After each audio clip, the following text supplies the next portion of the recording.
నా పేరు S Ramachandar, AFS assistant food controller. అలాగే మన కమిషనర్ గారు, ప్రొద్దుటూరు కమిషనర్ గారు, అలాగే మన food safety department food safety officer గారు. ఈరోజు తనిఖీలు భాగంగా 3 రోజుల నుంచి మేము తనిఖీలు చేస్తున్నాము.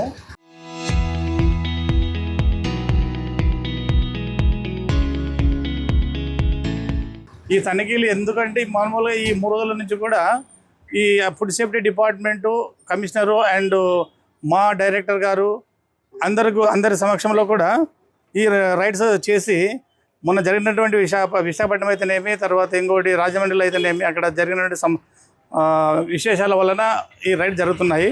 ప్రతి ఒక్క మిల్క్ పాయింట్ సెంటర్లో మిల్క్ తీయడము, ఆ శాంపుల్స్ కలెక్ట్ చేయడం, కలెక్ట్ చేసినటువంటి శాంపుల్స్ని ప్రైవేట్ ప్రయోగశాలకు పంపించడము. అక్కడ నుంచి రిపోర్ట్ వచ్చిన తర్వాత ఎవరైతే యజమాన్యం ఉంటారో ఆ యజమాన్యం పైన ఆ రిపోర్ట్లను బట్టి కఠినమైన చర్యలు తీసుకుంటాము. యాక్టివ్ శాంపుల్ అయితేనేమో మన ప్రయోగశాల పంపించేసి వచ్చిన తర్వాత రిపోర్ట్ బట్టి వాళ్ళ మీద యాక్షన్ ఉంటుంది. చిల్లింగ్ పాయింట్స్ కానీ ఈ చిన్న చిన్న మిల్క్ పాయింట్స్ ఉంటే ఆ పాయింట్లను కూడా చెక్ చేసాము.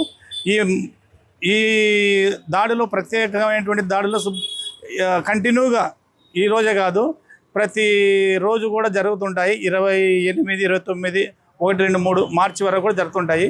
కాబట్టి ఎవరైతే మిల్క్ కేంద్రాల వాళ్ళు జాగ్రత్తగా ఉండేసి వాళ్ళు శుభ్రంగా పాటించి తర్వాత ఫుడ్ లైసెన్స్ అనేటువంటిది తీసుకోవాలి. ప్రతి ఒక్కరు కూడా ఉన్నప్పుడే మీకు లైసెన్స్ ఉన్నప్పుడే మీకు ఏదైనా కానీ కూడా దాని నుంచి వాల్యుబుల్ ఉంటుంది. కాబట్టి సర్టిఫికేట్ తీసుకోండి. ప్రొద్దుటూరులో అంటే ఈ రోజు స్టార్ట్ చేసిన ప్రొద్దుటూరులో కడపలో వచ్చేసి 2 శాంపుల్ తీసినాము. మొన్న వచ్చేసి 3 శాంపుల్ తీసినాము. సర్వేలెన్స్ శాంపుల్స్ తీసాము, తర్వాత యాక్టివ్ శాంపుల్స్ తీసాము. ప్రొద్దుటూరులో ఈరోజు స్టార్ట్ చేసినామండి. అసిస్టెంట్ ఫుడ్ కంట్రోలర్ వారు చెప్పిన విధంగా కడప నగరం నందు మరియు ఇతర మండలాల నందు కూడా మిల్క్ శాంపుల్స్ అయితే తీయడం జరుగుతున్నది.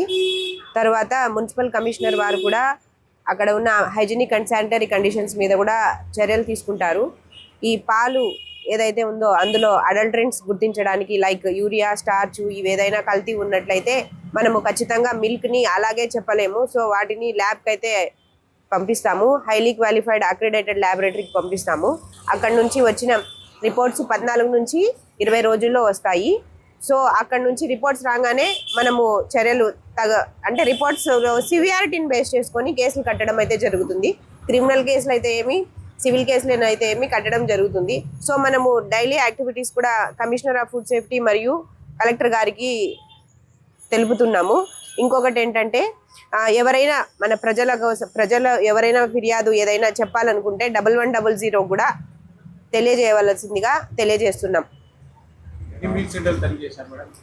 ఇప్పటికీ మొత్తము ఒక 20-25 దాకా మిల్క్ యూనిట్స్ అయితే కడప డిస్టిక్ మొత్తం తనిఖీలు జరుగుతున్నాయి. ప్రొద్దుటూరులో అయితే ఇవాళ రావడం జరిగింది. మున్సిపల్ కమిషనర్ వారి ఆధ్వర్యంలో తర్వాత అసిస్టెంట్ కమిషనర్ వారు కూడా తనిఖీలలో భాగంగా రావడం జరిగింది. కల్తీ పాలు గుర్తించాము అని కరెక్ట్గా చెప్పలేము. సో ఇవి మనం ప్రయోగశాలకు పంపిస్తే రిపోర్ట్స్ ఆధారంగానే గుర్తించగలం. Local to global news at your fingertips. మీ చేతిలో ఒక ఆయుధం. Download Raw TV app. Media legend Ravi Prakash is back.